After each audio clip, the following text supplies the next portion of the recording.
तो bank of Baroda में दोस्तों एक बढ़िया तेजी देखने को मिल रही है। स्टॉक आपका भी 5.5% तेज है और स्टॉक 99.80 पैसे के आसपास काम कर रहा है। यानी हम मान के चल सकते हैं कि स्टॉक ने भाई 100 रुपये का स्तर तो बना ही लिया है। अब यहाँ से बड़ा सवाल यह है कि स्टॉक यहाँ से कहाँ जाएगा, कितने टारगेट बन सकते हैं स्टॉक के, कहाँ तक जा सकता है स्टॉक। तो आपके आईसीआईसीआई बैंक के नतीजे आए थे भी रिसेंटली, जिसके बाद आईसीआईसीआई बैंक में 12-13% तक की तेजी देखने को मिल रही है। आईसीआईसीआई बैंक ने एक अच्छी खासी क्रेडिट ग्रोथ दिखाई है और दोस्तों जो उसके एनपीए नंबर्स हैं वो भी सही आए हैं, कम हुए हैं आईसीआईसीआई बैंक के। तो उससे एक जोश है सभी बैंकिंग शेयरों में और काफ़ी अच्छा जोश आपको बैंक ऑफ बड़ौदा के शेयर में देखने को मिल रहा है, क्योंकि बैंक ऑफ बड़ौदा भी कुछ अच्छी चीज़ें कर रहा है जिसकी वजह से बैंक ऑफ बड़ौदा को फ़ायदा होने वाला है फ्यूचर में। तो वो क्या चीज़ें हैं और यहाँ से क्या पॉसिबल टारगेट्स बनते हैं दोस्तों बैंक ऑफ बड़ौदा के शेयर में, चलिए देखते हैं। तो जैसे दोस्तों हमने पिछली वीडियोस में डिस्कस किया है काफ़ी बार, यहाँ से बैंकों के लिए इम्पॉर्टेंट होने वाला है कि वो अपनी डिजिटल एसेट्स यानी डिजिटल जो रीच है उनकी उस पर फोकस करे, उसे बढ़ाने की कोशिश करे। जहाँ बैंकिंग सेक्टर स्टेज पे है अभी, यहाँ से जो आपका डिजिटल रीच है दोस्तों वही मदद करने वाली है बैंकों को एक अलग सी ग्रोथ लाने में। तो यहाँ से जो आपका बैंक ऑफ बड़ौदा है वो काफ़ी अच्छा फोकस कर रहा है इस चीज़ पे। ये एक बड़ी चीज़ है बैंक ऑफ बड़ौदा के शेयर के लिए।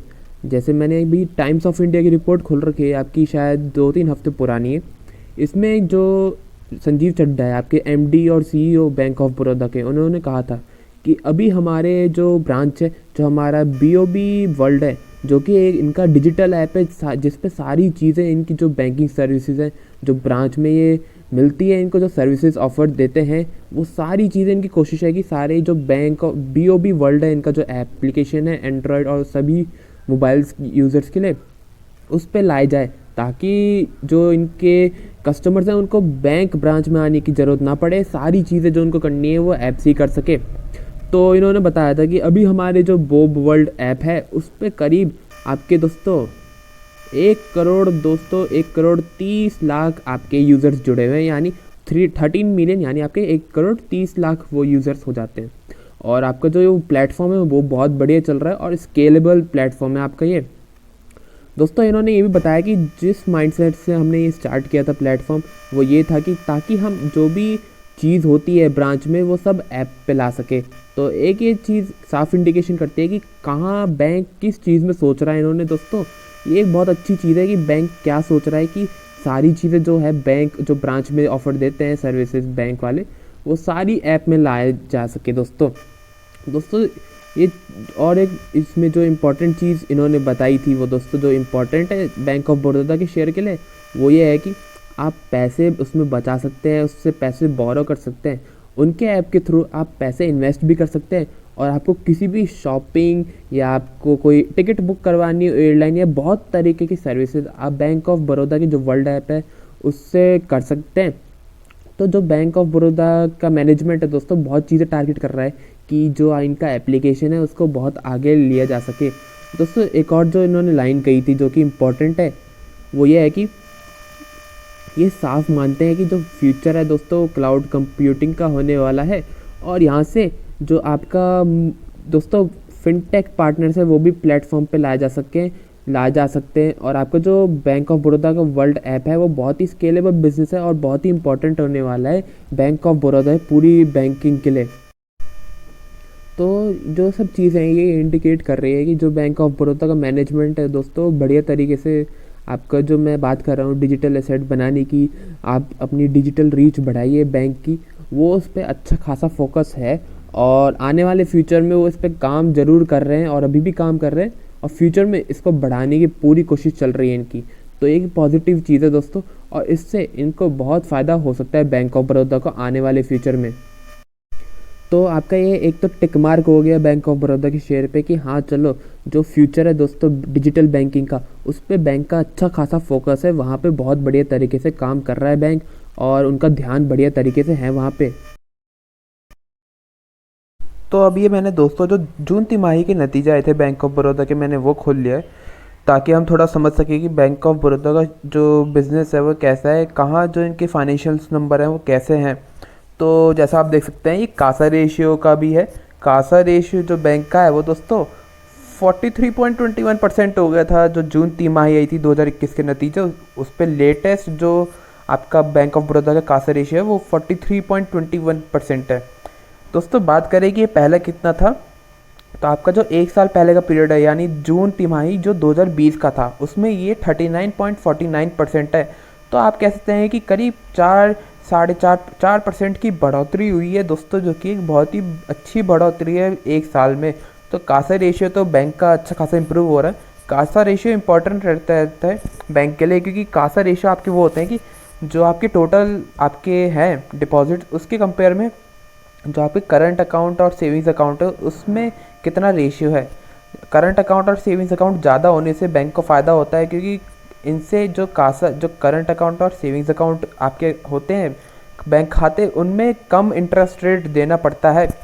तो इससे बैंक को फ़ायदा होता है क्योंकि कम इंटरेस्ट रेट पे आके बैंक ज़्यादा इंटरेस्ट रेट पे उनको बांट सकता है, तो बैंक को इससे फ़ायदा होता है। और दूसरी चीज़ ये होती है कि जो आपके पब्लिक सेक्टर बैंक है दोस्तों, उनमें एक एडवांटेज एक एज रहता है ये हमेशा कासा रेशियो में, क्योंकि आपका जो एक नॉर्म है कि रूल्स है कि किसी भी बैंक को आपको अगर पैसे जमा करने हैं सेविंग्स अकाउंट में, तो जो आपका पीएसयू बैंक होता है पब्लिक सेक्टर बैंक, उसमें जो मिनिमम आपका बैलेंस मिनिमम बैलेंस आपको जो मेंटेन करना पड़ता है वो कम होता है अमाउंट, और आपको जो प्राइवेट बैंक होता है उसमें ज़्यादा होता है। तो इसलिए जो पीएसयू बैंक रहता है उनमें हमेशा से एक ये एज रहता है कि उनमें आपको कासा रेशियो अच्छा खासा दिखेगा कंपेयर टू आपको प्राइवेट बैंक दोस्तों।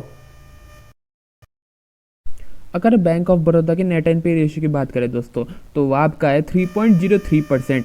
ये वैसे थोड़ा सा स्लाइटली अभी भी ज़्यादा है, जो भी 2% के नीचे रहता है वो सही रहता है। लेकिन क्योंकि जैसे हमें पता है कि जो पीएसयू बैंकों का जो लोन है उसमें काफ़ी बड़ा डैमेज देखने को मिला था पिछले कुछ सालों में, और वहाँ से अब क्योंकि नेट एनपीए रेशियो बैंक का लगातार नीचे आ रहा है, तो एक ये अच्छी चीज़ है।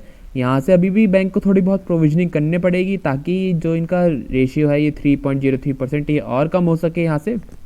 लेकिन आपका अगर दूसरे बैंकों पीएसयू बैंकों के कंपैरिजन में देखें तो ये नेट एनपीए रेशियो काफ़ी सही लगता है दोस्तों बैंक ऑफ बड़ौदा का। इसकी वजह से ही आपका जो बैंक ऑफ बड़ौदा का शेयर है दोस्तों, वो आपको जो बुक वैल्यू होती है जो कि इंपॉर्टेंट रेशियो रहता है बैंक के शेयरों में, तो वह आपका 0.6 पे आपको बुक वैल्यू पे अवेलेबल है। यानी जो बुक वैल्यू आपकी अगर 100 रुपये है तो बुक जो बैंक ऑफ बड़ौदा का शेयर है वो आपका चल रहा है 60 रुपये। तो कि आपका बैंक बुक वैल्यू से भी नीचे पे अवेलेबल है बैंक ऑफ बड़ौदा का शेयर, तो एक ये अच्छी चीज़ है। जिस और उसका ऐसे रीजंस यही है कि नेट एनपीए रेशियो थोड़ा सा भी ज़्यादा है, तो इन सब चीज़ों की वजह से आपका बैंक ऑफ बड़ौदा जो कि बुक वैल्यू आपकी 0.6 है उस पर अवेलेबल है। तो एक ये बढ़िया चीज़ है बैंक ऑफ बड़ौदा के लिए।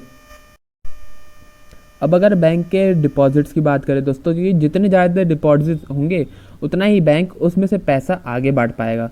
तो जो आपकी जून तिमाही के नतीजे ही हम पढ़ रहे हैं जिससे हमें थोड़ा आइडिया मिल सके, तो आपकी जो जून तिमाही के एंड में दोस्तों नतीजे आए थे उसमें जो डिपॉजिट थे वो थे आपके 9,31,000 करोड़ रुपए के आसपास।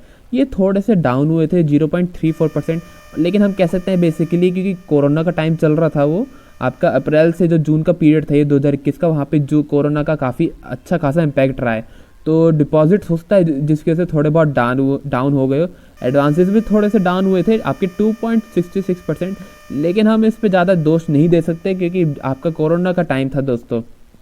तो ये सब चीज़ों को हम एक बार के लिए आप नेग्लिजिबल देख सकते हैं, इसको अवॉइड कर सकते हैं क्योंकि इतना बड़ा डिक्लाइन नहीं देखने को मिला डिपॉजिट्स में, तो ये सब चीज़ें सही दिखती है। अब यहाँ से क्योंकि बैंक का फोकस है डिजिटल बैंकिंग की और बैंक भी एक बढ़िया बैंक काम करता है, तो यहाँ से उम्मीद है कि जैसे जैसे आपकी इकोनॉमी खुल रही है, चीज़ें फिर से नॉर्मलाइज हो रही है, तो यहाँ से डिपॉजिट्स बैंक के फिर से। अभी तक दोस्तों जो भी आपके बैंकिंग शेयरों के नतीजे आए हैं उसमें जो एक चीज़ क्लियर दिखती है, जो आपका स्लिपेजेस है जैसे यानी आपके जो नए एनपीए बन रहे हैं वो दोस्तों डाउन हो रहे हैं, अच्छे खासे नीचे आ रहे हैं, बैंकों के कंट्रोल में आ रहे हैं दोस्तों। तो कि एक ये बढ़िया चीज़ है कि जो नए एनपीए हैं वो नहीं बन रहे हैं अब इतने ज़्यादा। इसका जो इम्पैक्ट है वो दोस्तों सभी बैंक के शेयरों पे रहेगा कि जैसे आपके बैंक ऑफ बड़ौदा ही है, तो यहाँ पे एक उम्मीद लगाई जा सकती है कि बैंक ऑफ बड़ौदा को भी देखने को मिलेगा कि यहाँ से अब ज़्यादा नए एनपीए नहीं मिलेंगे, जो कि आपके इस नतीजे आने वाले हैं इस पे आपके अभी जो आपके सितंबर क्वार्टर के एंड के नतीजे आने वाले हैं उसमें। और आपके अगर नए एनपीए नहीं बनेंगे तो यहाँ से प्रोविजनिंग भी हो सकता है कि थोड़ी कंट्रोल में रहे बैंक ऑफ बड़ौदा के जो अभी नतीजे आएंगे। और तो ये एक बढ़िया चीज़ है। और आपकी जो दोस्तों सभी जो मार्केट एक्सपर्ट्स हैं, जो आपके सभी मार्केट में बड़े बड़े एनालिस्ट हैं, वो सभी यानी आपके मॉर्गन स्टैनली हो या कोई भी और जो आपके ब्रोकरेज हाउसेस होते हैं, वो काफ़ी सारे जो भी हैं, बहुत सारे वो पॉजिटिव हैं बैंक ऑफ बड़ौदा के शेयर पे। वो यहाँ से एक अच्छी खासी तेज़ी देखते हैं बैंक ऑफ बड़ौदा में, उनको बढ़िया लगता है बैंक ऑफ बड़ौदा का शेयर। तो एक ये और पॉजिटिव चीज़ एक इसके हक में जाती है बैंक ऑफ बड़ौदा के शेयर में कि काफ़ी सारे लोग जो हैं, जो मार्केट स्टॉक मार्केट फॉलो करते हैं, वो सभी बैंक ऑफ बड़ौदा के शेयर में पॉजिटिव हैं दोस्तों। और आपका जो बैंक ऑफ बड़ौदा है वो डिजिटल आपके एसेट्स पे भी फोकस कर रहा है। जो एनपीए रेशियो है, जो डिपॉजिट्स है दोस्तों, वो भी यहाँ से इम्प्रूव होने की उम्मीद है। और आपका कासा रेशियो भी सही चल रहा है बैंक ऑफ बड़ौदा का दोस्तों। और उम्मीद है यहाँ से कि जो क्रेडिट ग्रोथ है दोस्तों, जो क्रेडिट साइकिल है ग्रोथ की, वो फिर से चालू होगी। सभी बैंक की जो भी अच्छा काम कर रहे हैं बैंक, उनके लिए काफ़ी सही चालू होगी फिर से क्रेडिट ग्रोथ यहाँ से, क्योंकि अब जो आपका कोरोना का टाइम है वो ख़त्म होने को दिख रहा है, वैक्सीनेशन आपकी बढ़िया चल रही।